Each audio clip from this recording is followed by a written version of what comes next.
E eu vejo já que você já é uma muçulmana meio que progressista, podemos falar. Você está engajada em movimentos sociais, você está engajada numa luta contra a questão da homofobia, os negros, é feminista, defende a comunidade LGBTQIA+. E esses movimentos, tudo isso que você está defendendo, você se baseia em quê? Você se baseia no islamismo ou você se baseia numa ideologia fabíola, independente do Islã? Da onde vem essa luta, o porquê dessa luta e aonde você quer chegar? Porque muitos dos seus vídeos falam sobre isso. O machismo, por exemplo, entendeu?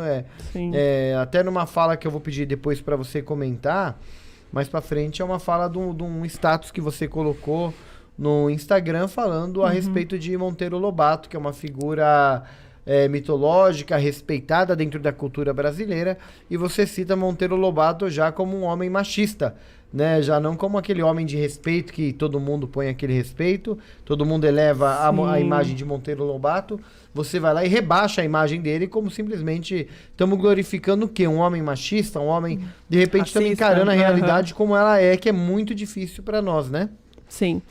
Na verdade, assim, aí fala sobre movimentos sociais, né? O Islã não é sobre isso, né? O Islã não é sobre justiça social, sobre a igualdade ali entre, né? Respeito. Exato, a equidade entre os gêneros, não há distinção entre homem e mulher na religião, né? Sempre foi sobre social, sobre a sociedade. Já se combatia o racismo, né? O Islã, a gente tem nos próprios ensinamentos, né? Então, é uma religião antirracista, é uma religião antimachismo, né? Antimachista, porque também vai trazer a mulher ao centro, a mulher, eu vou dizer que é numa supervalorização do que a gente via antes, né? Então, desde o século VII, foi uma religião revolucionária, onde trouxe todos os direitos das mulheres, principalmente a da espiritualidade. Antes, só os homens que podiam ter essa conexão com Deus, né? Conexão com um Todo-Poderoso, né? E aí o Islã veio trazer, não, então a mulher vai rezar 5 vezes ao dia, vai jejuar o mês inteiro, vai fazer isso, vai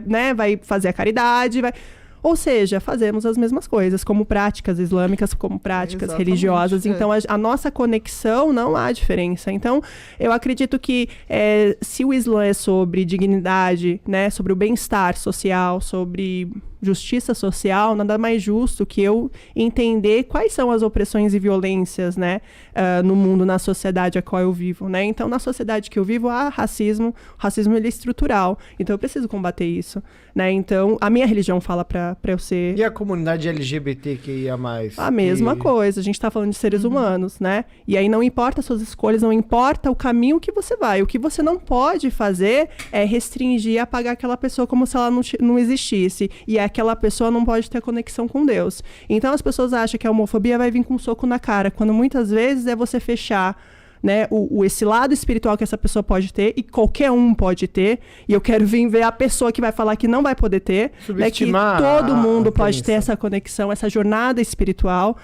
E aí, o que acontece, né? Num país que mata LGBT, tem o feminicídio, como eu não vou dialogar com esses movimentos sociais, como eu não vou estar nesses movimentos sociais, né, se me atinge diretamente, né? O Islã é sobre a liberdade, o Islã é sobre não oprimir as pessoas, né? Então, eu estou falando de uma realidade que mata pessoas LGBT. E aí eu não vou entender que essas pessoas simplesmente não existem. Elas não tem como eu falar sobre elas, eu vou falar assim. Não tem como fechar os olhos, né? Exato, porque eu sou professora, eu tenho alunos, né, que são LGBTs e a própria comunidade tem pessoas LGBT, existem. A gente não pode achar que não existe, assim como as pessoas acham, somos todos seres humanos, não há racismo. Sim, não pode negar. Então, a partir do momento que eu nego que exista isso já é uma forma de oprimir a outra pessoa, é silenciar aquela outra pessoa, né? Então, eu não consigo achar que uma pessoa ela não tem o direito de ter essa conexão com Deus.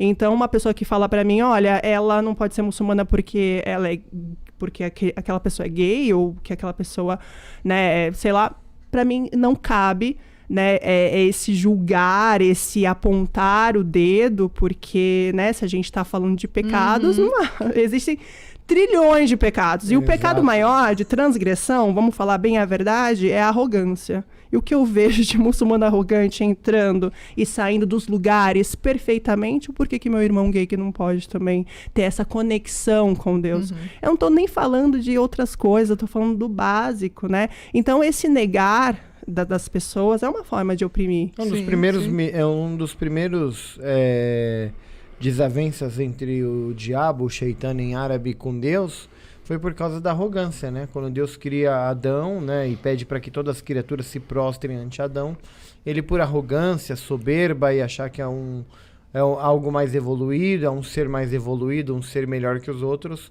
ele simplesmente fala: eu obedeço o Senhor em qualquer coisa, mas eu não vou me prostrar a um boneco de terra, sendo que eu sou feito do fogo, sou superior.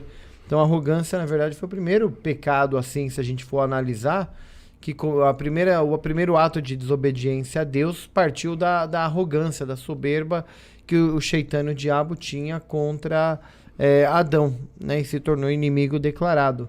Mas essa questão dos LGBTs, ela ainda é uma questão que precisa ser bem desenvolvida dentro do islamismo, porque o que a gente percebe é que há pessoas muçulmanas, filhos de árabes, inclusive, que fazem parte dessa comunidade LGBTQIA+, ocultos, com medo do pai, da mãe, da repressão da religião. Eles existem, não tem como negar. E também é uma coisa muito curiosa, que aí eu queria ver a tua opinião com relação a isso, que é um assunto bem polêmico. O Ayatollah Khomeini, fundador da Revolução Islâmica do Irã, em 79 ele queria a Constituição, e aonde o islamismo condena o ato homossexual como um pecado, né? O Alcorão não condena o ser humano. Todo mundo tá à deriva da misericórdia de Deus.